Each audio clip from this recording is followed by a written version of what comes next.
فتیقہ light of کر دو، مجھے سونا ہے، میں سونا چاہتا ہوں، یہ جاگتا ہوا ضمیر مجھے مار دے گا۔ میں اس کو سلانا چاہتا ہوں، میں اس کو نہیں سننا چاہتا، یہ مجھے تکلیف دے رہا ہے، مجھے اس تکلیف سے نجات چاہیے۔ یہ کہتے ہوئے اس نے آنکھیں بند کر لیں اور آنسو روکنے کی ناکام کوشش کرنے لگا۔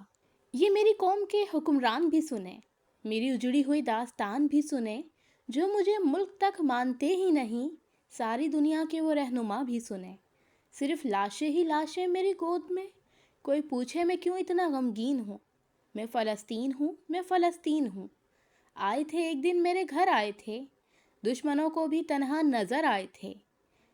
اونٹ پر اپنا خادم بٹھائے ہوئے میری اس سرزمین پر عمر آئے تھے، جس کی پرواز ہے آسمانوں تلک۔ زخمی زخمی میں وہ شاہین ہوں، میں فلسطین ہوں، میں فلسطین ہوں۔ میرے دامن میں ایمان پلتا رہا، ریت پر رب کا فرمان پلتا رہا۔ میرے بچے لڑے آخری سانس تک اور سانسوں سے قرآن پلتا رہا۔ ذرے ذرے میں اللہ اکبر ہے، خوش نصیبی ہے میں صاحب دین ہوں۔ میں فلسطین ہوں، میں فلسطین ہوں۔ نہ ہی روئیں گے اور نہ ہی مسکرائیں گے، صرف نغمے شہادت کے ہی گائیں گے۔ اپنا بیت المقدس بچانے کو تو میرے بچے ابابیل بن جائیں گے۔ جو ستم ڈھا رہا ہے فرعون کی طرح، ان کی خاطر میں سامان توہین ہوں۔ میں فلسطین ہوں، میں فلسطین ہوں۔ جا کے دامن رفو کر کے لکھتا ہوں میں، زخم سے گفتگو کر کے لکھتا ہوں میں۔ درد گانے کو بھی حوصلہ چاہیے، آنسوؤں سے وضو کر کے لکھتا ہوں میں۔ اپنی سانسوں میں آباد رکھنا مجھے، میں رہوں نہ رہوں یاد رکھنا مجھے۔ میں فلسطین ہوں، میں فلسطین ہوں۔ صرف لاشیں ہی لاشیں میری گود میں، کوئی پوچھے میں اتنا کیوں غمگین ہوں۔ ماریا اپنے موبائل پر یہ نغمہ لگا کر سن رہی تھی اور زاروں قطار رو رہی تھی۔ نغمہ ختم ہونے پر دوبارہ لگاتی، اس کا دل کر رہا تھا کہ اپنی بے بسی پر ماتم کرے اور سب کے گریبان پکڑے کہ کیا ہم مسلمان ہیں؟ ہمارے ہوتے ہوئے یہ سب ہوا؟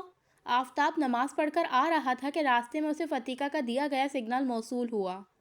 وہ مطمئن ہو گیا کہ فتیقہ مشکل میں نہیں ہے، وہ اپنا فریضہ سر انجام دے رہی ہے۔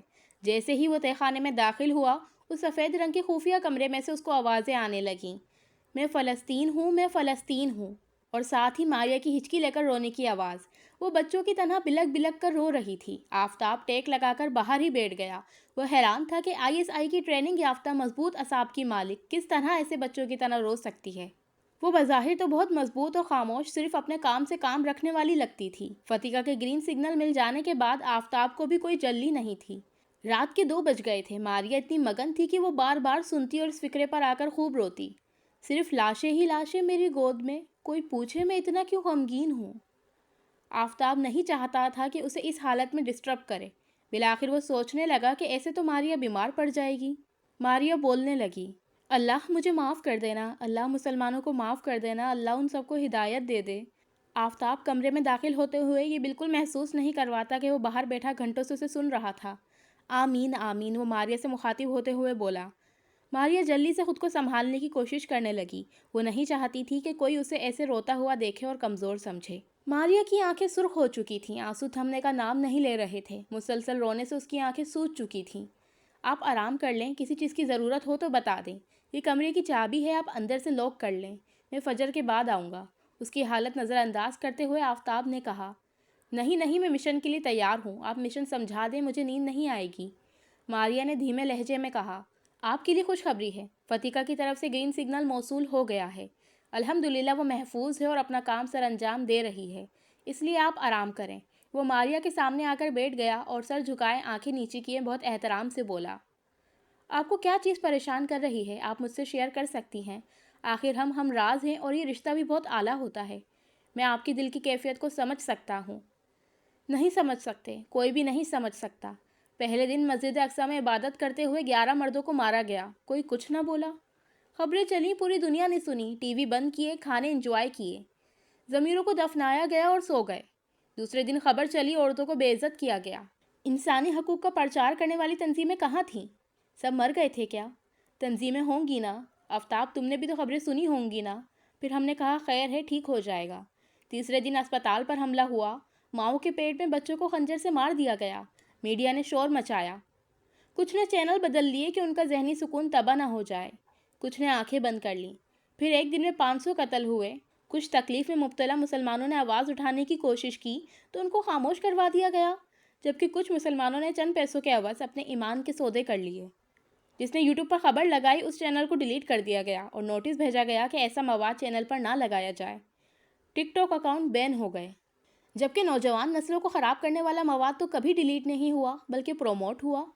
کس نے پروموٹ کیا؟ اس سب کے پیچھے کون ہے؟ ہم گند کو لائک بھیجتے ہیں، چیٹ جی پی ٹی آیا، اے آئی آیا، بتایا گیا ہماری سہولت کے لیے ہے، اسے جو بھی سوال کرو گے وہ جواب دے گا۔ اس سے میں نے سوال پوچھا، کیا جو فلسطین میں ہو رہا ہے ٹھیک ہو رہا ہے یا غلط؟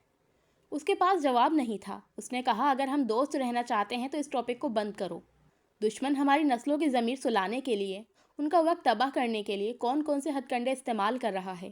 ہماری نسلوں کو ناچ گانے پر لگا دیا، بے حیائی پر لگا دیا، بچیاں دیکھو بچے دیکھو، دنیا کو ناچ ناچ کر دکھا رہے ہیں، اپنی ساری محنت اس پر خرچ کر رہے ہیں، جبکہ ہم سے مزید اکثر چھین لی گئی اور کسی کو فرق تک نہ پڑا۔ سوائے چند باتوں کے ہم اتنے بغیرت ہو چکے ہیں، بے حس ہو چکے ہیں۔ دشمن بغیر بندوقوں کے ہماری سوچوں میں گھس گیا۔ ہمارے حکمران کہاں ہیں؟ پھر ناکہ بندی ہو گئی، میڈیا بند کروا دیا گیا، زمینی حملے ہوئے، ہوائی حملے، ہر طرح سے نسل کشی کی گئی اور ہم نے تماشا دیکھا۔ میرا دل کرتا ہے میں اسرائیلیوں کو چن چن کر موت کے گھاٹ اتار دوں۔ ہم اتنے بغیرت ہو چکے ہیں کہ ہمارے بچے اور بچیوں کے اپنے ویڈیوز پر بیہودہ گانے لگانے پر بھی فخر محسوس کرتے ہیں۔ ہماری زندگیاں یہاں تک محدود ہو کر رہ گئی ہیں۔ کیا ہم ایمان والے ہیں؟ یورپ ممالک میں بسنے والے مسلمان اپنے رشتہ داروں کو تنبیہ کر رہے تھے کہ ہمیں کوئی فلسطین کے ٹاپک پر ویڈیو نہ بھیجی جائے ورنہ ہمیں اس ملک سے نکال دیا جائے گا۔ کیا یہ دنیا مومن کے لیے آرام کی جگہ ہے؟ اس کے ایک ایک منٹ پر سوال نہیں کیا جائے گا؟ آج بچوں نے تعلیم کو بھی خیر بات کہہ دیا ہے۔ خود تو یورپ نے ہر چیز سستی رکھی ہے، لیکن انٹرنیٹ خاص علاقوں تک محدود کیا اور مہنگا کیا تاکہ ان کے بچے بگڑے نہ، اور ہمارے ملکوں میں سستے پیکیجز دے کر عام کیا۔ انہوں نے اپنی تعلیمی سرگرمیاں تیز کر دیں، ہر میدان میں پڑھنے والے بچوں کو سہولیات فراہم کی، اور ہمارے بچوں کے دماغوں میں بٹھا دیا کہ پڑھ کر کیا کرنا ہے، پیسہ کمانا ہے تو یوٹیوبر، ٹک ٹاکر، بلکہ یہ کہنا چاہیے کہ جوکر یا گیمر بن جاؤ، اور پھر اسی کے ذریعے پیسہ کمایا بھی اور کچھ کے ہاتھوں میں تھوڑا بہت دے کر دین سے بھی دور کر دیا۔ ایسے لوگوں کے زندہ رہنے یا مر جانے سے کوئی فرق نہیں پڑتا۔ یہ نشے سے بھی برا اثر کر رہا ہے کہ سوتے وقت دماغ میں یہ ہوتا ہے کہ صبح کون سی ویڈیو اپلوڈ کرنی ہے، اور اٹھتے ہی اس پر کام شروع ہو جاتا ہے۔ پھر پورا دن یہ دیکھ دیکھ کے گزر جاتا ہے کہ کمنٹ میں کس نے کیا کہا، سبسکرائبرز کتنے ہوئے، لائکس کتنے ہوئے۔ یہ نسل کیسے چھڑوائے گی اقصیٰ کو؟ وہ زاروں قطار رونے لگی۔ آفتاب نے اس کو ایسے روتے دیکھ کر اپنے آنسو بھی صاف کیے۔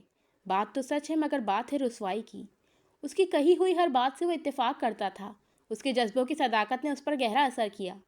وہ زندگی میں ایسی ہی شریک حیات چاہتا تھا جس کا کوئی مقصد ہو اور اس کے مقاصد میں اس کا ساتھ دے۔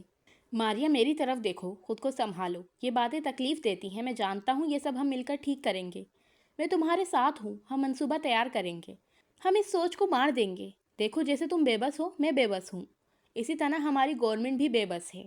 اسرائیل اور فلسطین کا علاقہ پاکستان سے بہت دور ہے۔ پاکستان سے اسرائیل کا علاقہ تقریباً 3075 کلومیٹر کے فاصلے پر ہے۔ یہ کوئی چھوٹا کھیل نہیں ہے، یہ ایک سوچی سمجھی تدبیر تھی جو کہ سب یہودیوں نے مل کر کی۔ سب سے پہلے ایمان کمزور کرنے کے لیے مقدس مقامات کو گھیرے میں لیا گیا، اور پھر فلسطین کو مکمل تباہ کر دینے کے فوراً بعد انڈیا کا پاکستان پر حملہ کرنا، اور سب سے پہلے مساجد کو نشانہ بنانا اور جنگ پر اکسانا۔ یہ ہر طرف سے مسلمانوں کے لیے خطرہ بنتے جا رہے ہیں، جس کے پیچھے ان کی طویل محنت ہے، جسے عام مسلمان سمجھنے سے قاصر ہیں۔ ہر سال وہ محنت کرنے والے طلبہ کو پوری دنیا سے ہزاروں ڈالر خرچ کر کے بلاتے ہیں تاکہ جو پڑھے لکھے نوجوان ہیں، جو کچھ کر گزرنے کا حوصلہ رکھتے ہیں، وہ ان کی یونیورسٹیوں میں پڑھ کر انہی ممالک کو فائدہ پہنچائیں۔ جبکہ ہمارے تعلیمی نظام تباہ کر دیے گئے، اور اوپر سے ولاگرز کا نوجوان نسل کو یہ پیغام کہ پڑھائی میں کچھ نہیں رکھا، بس ٹک ٹاکر بن جاؤ۔ مسلمان جب سے قرآن سے دور ہوئے ہیں، تاریخ گواہ ہے کہ بہت نقصان اٹھایا ہے، جبکہ قرآن بول بول کر کہتا ہے۔ ترجمہ: کیا علم والے اور جاہل برابر ہو سکتے ہیں؟ یہ سوالیہ نشان شاید آج کے دور کے لیے ہی ہے، جہاں پڑھائی کو، تعلیم کو، ڈگری کو سوالیہ نشان بنا دیا گیا ہے اور صرف پیسہ کمانے کو کامیابی قرار دے دیا گیا ہے، کیونکہ یورپ نہیں چاہتا کہ مسلمان شعور میں آئے، اور اگر مسلمان کردار کا مسلمان بن جائے تو اسے شیطان بھی ڈرتا ہے۔ قرآن کی ایک ایک آیت بہت گہری ہے، جس کے متعلق کہا گیا ہے کہ قرآن میں ہو غتزن، اے مرد مومن، اللہ کرے پیدا تجھ میں جرت کردار۔ یہ سوچنا ہوگا کہ ان مسائل کو حل کیسے کیا جائے، اور یہ کیا تھا کہ جب انڈیا مسلمان پر وار کرنے لگا 2025 کی جنگ میں ایسے لاہے عمل سے جو اسرائیلیوں نے فلسطین کے لیے اپنایا تھا، تو پوری دنیا خاموش تماشائی بنی بیٹھی تھی۔ ایک دن گزرا، خاموشی تھی، دوسرے دن خاموشی، اور جب مسلمانوں نے پلٹ کر دفاعی وار کیا اور دنیا کو یہ پتہ چلا کہ ابھی مسلمان زندہ ہیں اور ان کو مات نہیں دی جا سکتی، پاکستان میں جنگ کا نام سن کر کوئی بھی خوفزدہ نہیں تھا، بلکہ موت سے بھی کوئی خوفزدہ نہیں تھا۔ ہر بچہ جوش میں آ گیا تھا اور ان کے حملوں کو عام شہری بھی ناکام بنا رہے تھے۔ اس قوم کی بہادری دیکھ کر پہلے وار پر ہی سیز فائر ہو گیا اور مودی کا نقصان ہوتے ہی ٹرمپ صاحب میدان میں آ گئے اور جنگ بندی کا حکم صادر ہو گیا۔ ہم مسلمان چاہتے تو ان سب کی کھالیں ادھیڑ کر رکھ دیتے، لیکن ہمارا مذہب ہمیں امن سکھاتا ہے۔ ہم نے جنگ کی بجائے امن کو گلے لگا لیا۔ آفتاب بے دھڑک بول رہا تھا اور ماریا کو تسلی دینے کی کوششیں کر رہا تھا۔ کیسا امن کہ صرف مسلمان پس رہے ہیں؟ اس صورتحال میں جنگ جائز تھی۔ تمام مسلمان میدان میں اتر آتے تو یہ سب رک جاتا۔ میرے کانوں میں غزہ کے بچوں کی چیخیں گونجتی ہیں۔ میں سوتے میں اٹھ جاتی ہوں۔ کیسے کوئی اتنا ظالم ہو سکتا ہے؟ یہ تو کھلم کھلا دہشت گردی ہے۔ ماریا نے بات جاری رکھتے ہوئے کہا۔ اچھا تم بتاؤ ہمیں کیا کرنا چاہیے؟ آفتاب بولا۔ ہمیں اسرائیل کو اینٹ کا جواب پتھر سے دینا چاہیے۔ ہم ایٹمی طاقت ہیں، ہمیں جنگ کا اعلان کر دینا چاہیے تھا۔ دشمن یہی تو چاہتا ہے کہ ہم غصے میں اپنے سوچنے سمجھنے کی صلاحیت کھو دیں۔ اگر اسی طرح جنگیں جاری رہیں تو دنیا میں کوئی بھی محفوظ نہیں رہے گا۔ یہ جنگیں پہلے زمانے کی جنگ جیسی نہیں ہیں، جس میں صرف وہ سپاہی حصہ لیتے تھے جو جنگ کا حصہ ہوں۔ تاریخ کو کھول کر دیکھو ماریا، پہلے جنگوں کے لیے ایک صاف میدان مقرر کیا جاتا تھا، جہاں نہ تو جانوروں کو نقصان پہنچایا جاتا تھا، نہ درختوں کو، نہ بچوں کو اور عورتوں کو۔ میدان میں مقررہ وقت پر دونوں طرف کی افواج لڑتیں۔ لیکن آج کی جنگوں سے دنیا ختم ہو سکتی ہے، ٹیکنالوجی ختم ہو سکتی ہے، چرند پرند ختم ہو سکتے ہیں۔ سوچو، ایٹم بم انتہائی تباہ کن ہتھیار ہے جس کے نقصانات بہت وسیع اور دیرپا ہوتے ہیں۔ ایٹم بم یہ نہیں دیکھتا کہ سامنے والا کون ہے، مسلمان ہے، عیسائی ہے یا یہودی ہے۔ بڑے پیمانے پر ہلاکتیں ہوتی ہیں۔ دھماکے کی شدت سے فوری طور پر لاکھوں افراد ہلاک ہو سکتے ہیں۔ دھماکے سے اتنی زیادہ گرمی پیدا ہوتی ہے کہ میلوں دور تک ہر چیز جل کر راکھ ہو جاتی ہے، اور اس کے نتیجے میں بڑے پیمانے پر آگ لگ جاتی ہے جو کئی دنوں تک بجھائی نہیں جا سکتی۔ دھماکے کی لہر، شاک ویو اتنی طاقتور ہوتی ہے کہ بڑی بڑی عمارتیں اور انفراسٹرکچر پلک جھپکتے ہی تباہ ہو جاتے ہیں۔ ایٹم بم کا سب سے خطرناک پہلو اس سے خارج ہونے والی ریڈیشن ہے۔ یہ تابکاری فوری طور پر لوگوں کو بیمار کر سکتی ہے اور وقت کے ساتھ ساتھ کینسر جیسے موذی امراض کا باعث بنتی ہے۔ تابکاری زمین، پانی اور ہوا کو آلودہ کرتی ہے، جس سے کھیتوں میں فصلیں اگانا ناممکن ہو جاتا ہے۔ پینے کا پانی بھی زہریلا ہو جاتا ہے۔ تابکاری کے اثرات اگلی نسلوں میں بھی منتقل ہو سکتے ہیں، جس سے بچوں میں پیدائشی نقائص اور دیگر بیماریاں پیدا ہو سکتی ہیں۔ جنگی علاقوں میں بچ جانے والے لوگوں میں ذہنی بیماریاں جیسے post traumatic stress dis order (PTSD) عام ہو جاتی ہے۔ یہ تمام نقصانات مل کر کسی بھی علاقے کو مکمل طور پر تباہ کر سکتے ہیں۔ ہم فطرت کو کیسے تباہ کر سکتے ہیں؟ بلکہ ہمیں فطرت کو تباہ کرنے اور کسی بھی مذہب سے تعلق رکھنے والے بچوں اور بے قصور خواتین کو ختم نہیں کرنا۔ ہمیں تو اس زہریلی سوچ کو ختم کرنا ہے جو شیاطین کے زیر اثر ہیں۔ کوئی بھی مذہب اس سب کی اجازت نہیں دیتا۔ ہم امن قائم کریں گے اور شیاطین کے منصوبوں کو ناکام بنا دیں گے۔ پوری دنیا میں امن کا راج ہوگا۔ یہ سب کیسے ہوگا؟ ماریا آفتاب کو دلچسپی سے سنتے ہوئے کہنے لگی، کیونکہ اس کے جوابات سن کر وہ کافی مطمئن ہو گئی تھی۔ وہ سوچنے لگی کہ انتقام کا جذبہ انتہائی تکلیف دہ عمل ہے، جبکہ امن کی سوچ انتہائی مثبت سوچ ہے۔ ہم کریں گے یہ سب۔ ہم امن قائم کرنے کی ہر ممکنہ کوشش جاری رکھیں گے۔ ہم محبتوں کو فروغ دیں گے، محبتوں کا حصہ بنیں گے، نفرتوں کی آگ میں نہ خود جلیں گے، نہ اپنے بچوں کو جلنے دیں گے، اور ملک کے دفاع کے لیے کچھ بھی کر گزریں گے۔ آفتاب نے جذباتی ہوتے ہوئے ماریا کے ہاتھ پکڑ لیے۔ آپ کے پاس کیا منصوبہ ہے؟ عالمی دنیا میں امن کیسے قائم ہو سکتا ہے؟ ماریا ہاتھ چھڑاتے ہوئے بولی۔ عالمی امن ایک بہت بڑا اور اہم مسئلہ ہے جسے قائم کرنے کے لیے کئی سطحوں پر کام کرنے کی ضرورت ہے۔ یہ صرف حکومتوں یا عالمی اداروں کا کام نہیں، بلکہ اس میں ہر فرد، ہر معاشرے اور ہر ملک کا اہم کردار ہے۔ عالمی امن قائم کرنے کے لیے کچھ اہم اقدامات اور طریقے ہیں۔ نمبر 1، تعلیم اور بیداری کا فروغ۔ لوگوں میں امن، برداشت اور احترام کی تعلیم کو فروغ دینا بہت ضروری ہے۔ جہاں ہم بچوں کو چھوٹی عمر سے ہی مختلف ثقافتوں، مذاہب اور لوگوں کا احترام کرنا سکھاتے ہیں تو ہی ایک پرامن معاشرے کی بنیاد بنتی ہے۔ نمبر 2، غربت اور ناانصافی کا خاتمہ۔ غربت، بھوک اور ناانصافی اکثر تنازعات اور جنگوں کی جڑ ہوتی ہے۔ جب لوگوں کو بنیادی سہولیات اور انصاف نہیں ملتا تو ان میں بے چینی اور غصہ بڑھتا ہے۔ غربت کے خاتمے کے لیے برابری کے مواقع فراہم کرنے سے امن کو فروغ ملتا ہے۔ نمبر 3، مذاکرات اور سفارت کاری۔ تنازعات کو جنگ کے بجائے مذاکرات اور سفارت کاری کے ذریعے حل کرنے کی حوصلہ افزائی کی جائے۔ نمبر 4 احتساب. جنگی جرائم اور انسانی حقوق کی خلاف ورزیوں میں ملوث افراد اور حکومتوں کا احتساب کیا جائے. نمبر 5 مدد اور انصاف کا فروغ. تمام ممالک بین الاقوامی قوانین اور معاہدوں کی پاسداری کریں، خاص طور پر انسانی حقوق اور جنگی قوانین سے متعلق. نمبر 6 مضبوط ادارے. اقوام متحدہ جیسے اداروں کو مزید مضبوط بنایا جائے تاکہ وہ تنازعات کو حل کرنے اور انصاف فراہم کرنے میں مؤثر کردار ادا کر سکیں. نمبر 7 منصفانہ تجارت. تمام ممالک کے درمیان منصفانہ تجارتی تعلقات قائم کیے جائیں تاکہ ترقی پذیر ممالک کو بھی ترقی کا موقع مل سکے. نمبر 8 ماحولیاتی تحفظ. تمام ممالک ماحولیاتی تبدیلیوں، قدرتی وسائل کی تقسیم جیسے مسائل کو حل کرنے کے لیے مل کر کام کریں. ماحولیاتی بحران بھی مستقبل میں تنازعات کی وجہ بن سکتا ہے. یہ تمام طریقے مل کر عالمی امن کی طرف قدم بڑھا سکتے ہیں. امن ایک دن میں قائم نہیں ہوتا، بلکہ اس کے لیے مسلسل کوششیں اور ایک عالمی عزم کی ضرورت ہے. اتنے میں فجر کی اذان ہو گئی. سنیں ماریہ، میں نماز پڑھنے جا رہا ہوں، آپ آرام کریں. اس سب میں ہم بے بس ہیں، ہم اپنا حصہ ضرور ڈالیں گے. آپ نماز پڑھ کر آرام کر لیں، آپ پوری رات بے چین رہی ہیں. ہم ظہر کے بعد ملتے ہیں انشاءاللہ. یہ کہتے ہوئے وہ باہر نکل گیا. ماریہ اسے دور تک جاتے ہوئے دیکھتی رہی. یہ سب سے کتنا مختلف ہے، وہ سوچتے ہوئے دروازہ بند کرنے لگی. عائشہ چلتے چلتے بہت دور آ چکی تھی. اس نے تھکی ہاری سانس لی. اس کے جسم میں اب مزید چلنے کی طاقت نہیں تھی. دھول سے اٹے راستے پر اس کی نظر نے دور سے کچھ روشنی اور ہلکے شور کو محسوس کیا. جیسے ہی وہ قریب پہنچی، ٹینٹس کی لمبی قطاریں اس کی آنکھوں کے سامنے آ گئیں. بچوں کی ہنسی، کھانے کی خوشبو اور لوگوں کی آوازیں اس کے کانوں میں گونج رہی تھیں.